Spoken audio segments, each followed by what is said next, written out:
Doctor Yunus সরকার রাজনীতি করছেন না, রীতিমতো অপরাজনীতি করছেন। অথচ এই সরকারের রাজনীতিও করার কথা ছিল না। এটা একটা অন্তর্বর্তীকালীন সরকার, নিরপেক্ষ সরকার। এই ডক্টর ইউনূসই ডেইলি স্টার সম্পাদক মাহফুজ আনামের সাথে ইন্টারভিউতে বলেছিলেন বছরখানেক আগে, তারা ফ্যাসিলিটেটর, কোনো শাসক নন।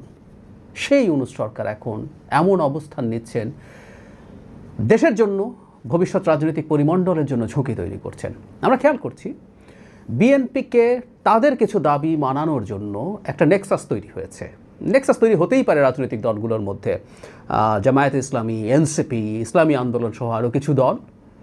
সমস্যা হচ্ছে এর সাথে ঐক্যমত্য কমিশন এবং সরকারও জড়িয়ে পড়ছে। এটা ভয়ঙ্কর। এবং ঐক্যমত্য কমিশন মানে এটার প্রধান উপদেষ্টা ডক্টর ইউনূসের। কেউ বলবেন যে তিনি ঠিকঠাক মতো বৈঠকগুলোতে ছিলেন না, কয়েকটা এক ধরনের সৌজন্যমূলক 2-3টা বৈঠকে ছিলেন, কিন্তু সর্বশেষ তিনি নিজে বসে অন্যান্য সদস্যদের সাথে এই বাস্তবায়নের যে সুপারিশ, জুলাই সনদ বাস্তবায়নের যে সুপারিশ, সেটা পাস করেছেন আগের দিন। সেটা তিনি চেয়ার করেছেন, তিনি সেখানে স্বাক্ষর করেছেন। কেন বলছি অপরাজনীতি? আসলে বিএনপি প্রতি আমি ধারণা করি যে প্রধান দাবি এখন বিএনপি আপার হাউসের পিয়ারটা মেনে নিক। আমি বহুবার বলেছি বিএনপি যেভাবে আপার হাউস করতে চায় এটা লজিকলি সঠিক না, কোনোভাবেই না।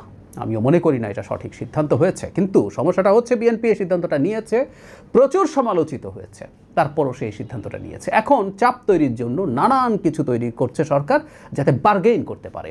জামাতকে মাঠে নামিয়ে দিয়েছে, তুমি লোয়ার হাউসের পিয়ার চাও, তুমি গণভোট নভেম্বরে চাও, এগুলোতে ছাড়। তারপর তুমি এগুলোতে ছাড় দিলে বিএনপিকে বলা হবে আচ্ছা ঠিক আছে, নভেম্বরে না, ইলেকশনের দিন এটা হবে, গণভোট হবে, কিন্তু তোমাকে এটা মেনে নিতে হবে, তুমি আপার হাউস পিয়ার তুমি মানবে না। এমনকি শুধু সেটা না, নোট অফ ডিসেন্ট ছাড়া গণভোটের একটা চাপ তৈরির চেষ্টা আছে। যদি বিএনপি আপার হাউস পিয়ার মেনে নেয়, সম্ভবত তখন নোট অফ ডিসেন্ট সহ গণভোট যাবে। বিএনপিকে এটা নিয়ে আলোচনা করা যেতে পারে, কিন্তু যে পদ্ধতিতে ঠ্যাক দেওয়া হচ্ছে এটা ভয়ঙ্কর। এবং ঠ্যাক দেওয়ার নতুন নতুন সব কলা কৌশল হয়েছে বলে আবার একটা ভিডিও করতেছে, যে কারণে বলছে খুবই বাজে অপরাজনীতি করছে সরকার। আমরা এর আগে নিউজ দেখেছিলাম যে ন্যাশনাল ইলেকশনের দিন গণভোট হবে, এটা নিয়ে উপদেষ্টা পরিষদ সিদ্ধান্ত নিয়েছে। আমরা পত্রপত্রিকার যথেষ্ট সোর্স থাকে, তারা এটার মাধ্যমে দিয়েছেন। এখন গতকাল এরকম খবর আমাদের সামনে এসে হাজির হয়েছে, গত পরশু। সেটা হচ্ছে গণভোট নিয়ে এবার উপদেষ্টাদের মতভিন্নতা, সমকাল লিখছে। এখানে বলছে, একটু আগে পড়ি, অন্তত 3 জন উপদেষ্টা এখানেই বলছে যে একসময় তারা সবাই রাজি হয়েছিলেন, এই যে সর্বশেষ যখন আলটিমেটাম দেওয়া হলো তখন তারা রাজি হয়েছিলেন, তারপর হঠাৎ করে পরে আবার বৈঠকে সেখান থেকে তারা সরে যাচ্ছেন।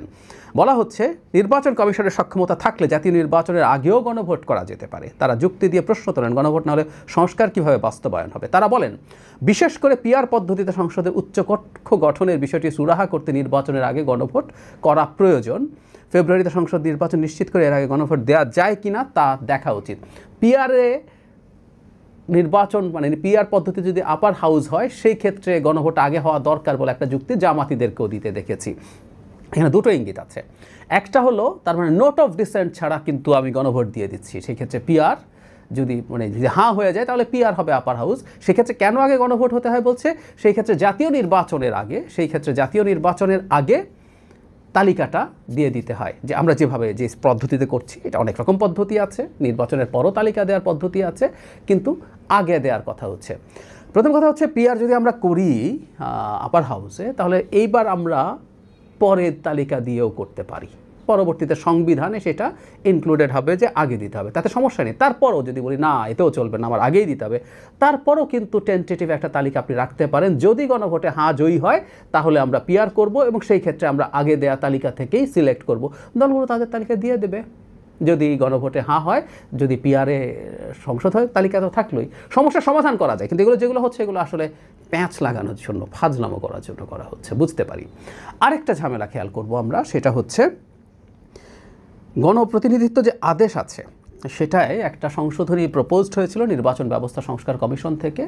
সেটা হচ্ছে এরকম যে জোটে নির্বাচন করলেও যেন প্রতীকটা নিজ দলেরই হয়। মানে এতদিন পর্যন্ত নিয়ম এটা ছিল, কেউ যখন জোটে নির্বাচন করবে যে কোনো দল চাইলে যে কোনো দলের প্রতীক নিতে পারে। মানে আওয়ামী লীগের জোট হলে যেই দলই হোক না কেন নৌকা নিতে পারবে, আবার টেকনিক্যালি আওয়ামী লীগের কেউ অন্য দলের প্রতীক নিতে পারবে। এটা বাদ দিয়ে নিজ নিজ প্রতীকে নির্বাচন করার কথা ছিল। এক ধরনের যুক্তি ছিল এরকম যে একটা দলকে নির্বাচন কমিশন নিবন্ধন দেয়, মার্কা দেয়, নির্বাচন কমিশন দেখতে চায় যে সে তার মার্কা নিয়ে প্রতিদ্বন্দ্বিতা করছে। কিন্তু আমাদের এটা ছিল না, ফলে এতদিন পর্যন্ত যেটা হয়েছে ছোট দলগুলো চেষ্টা করত বড় দলের প্রতীক নিয়ে নির্বাচন করার জন্য, ধানের শীষ, নৌকা। এমনকি আমি মনে করি জামাতের যদি জোট হয় নির্বাচনী, জামাতের দলের ছাদ পাখার বাইরে অন্য দলগুলো জামাতের প্রতীক নেওয়ার চিন্তা করতেও পারে, দাঁড়িপাল্লা নিয়ে নির্বাচন করতে পারে। আবার বড় দলেরও তার মার্কাটা দেওয়ার ইচ্ছে থাকে, কারণ সে ছোট দলগুলোকে যে মানে নমিনেশনগুলো ছাড় দিচ্ছে, যে আসনগুলোতে ছাড় দিচ্ছে, সেখানে তো সে ধানের শীষ দেবে না। কিন্তু যদি ধানের শীষ না পেয়ে অন্য মার্কা নিয়ে নির্বাচন করে, এটা খুবই কঠিন অন্য মার্কা নিয়ে জিতে আসা, কারণ অন্য মার্কা মানুষ অত চেনে না, বিশেষ করে কম শিক্ষিত বয়স্ক বৃদ্ধ মানুষদের জন্য এটা টাফ। তো বড় দল চায় আমরা একটু বিএনপিকে দিয়ে যদি বোঝাই, বিএনপিও চাইবে যারা যারা তাদের কাছ থেকে আসলে ছাড় পেয়েছেন তারা ধানের শীষ নিয়ে নির্বাচন করুক, তাতে ওই সিটগুলোতে তারা জিতে আসতে পারবেন। যদিও ওই সিটটা আসলে বিএনপির নামে হবে না, ওই সিটটা ওই সংশ্লিষ্ট দলের নামেই হবে, সংশ্লিষ্ট দলের নামে হবে। আমি রিপিট করছি, তার ভোটের পার্সেন্টেজ যেটা পাবেন সেটা ওই সংশ্লিষ্ট দলের পার্সেন্টেজ হবে। কেউ কেউ ভুল করেন যে এতে আপার হাউস যদি পিআর হয় তার তো রিপ্রেজেন্টেশন হবে না, কথাটা ভুল। ওই পার্সেন্টেজের ভোট তার নামে যুক্ত হবে। আর নমিনেশনের বাইরে, সমঝোতার বাইরে তারা যদি তাদের মার্কা নিয়ে আরও করে, সেগুলো তাদের ওখানে যুক্ত হয়ে যাবে। তো এটা আরপিওতে ঢোকানোর জন্য প্রপোজ করেছে নির্বাচন কমিশন। দীর্ঘদিন থেকে আলাপ চলছিল, বিএনপি ফর্মালি এটার বিরুদ্ধে অভিযোগ করেছে, বিএনপি শরিকরা অভিযোগ করেছে, কিন্তু নির্বাচন কমিশন গেজেট করে এটাকে কনফার্ম করে দিয়েছে, ফাইনাল করে দিয়েছে অ্যাপারেন্টলি।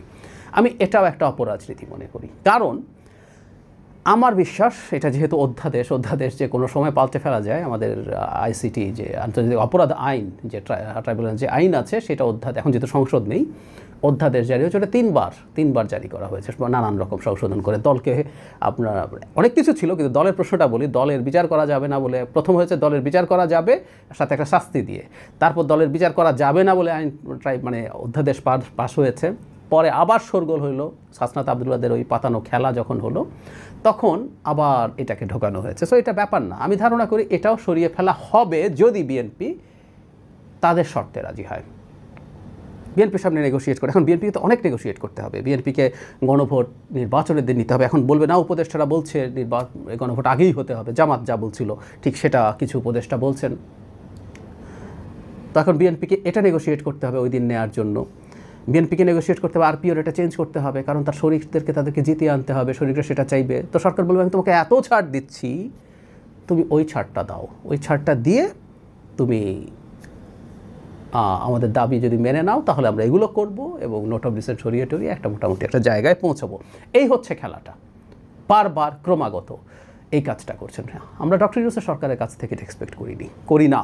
এই সরকার কোনোভাবেই এটা করা উচিত ছিল না, তার ফ্যাসিলিটেটর হওয়া উচিত ছিল। যতটুকু তিনি পারতেন নৈতিকভাবে অনুরোধ করে, কনভিন্স করে, সেটাই সবচেয়ে ভালো হতো। কিন্তু সরকার যে পদক্ষেপ নিচ্ছে, শেষ পর্যায়ে এসে ডক্টর ইউনূস তার গায়ে স্টিগমা লাগিয়ে যাচ্ছেন। ঐক্যমত্য কমিশনের ওই সুপারিশে মারাত্মক স্টিগমা লেগে গেছে। এখন ঐক্যমত্য কমিশনের কাজ শেষ, এখন তিনি সরকারে বসে যে অপরাজনীতির নেতৃত্ব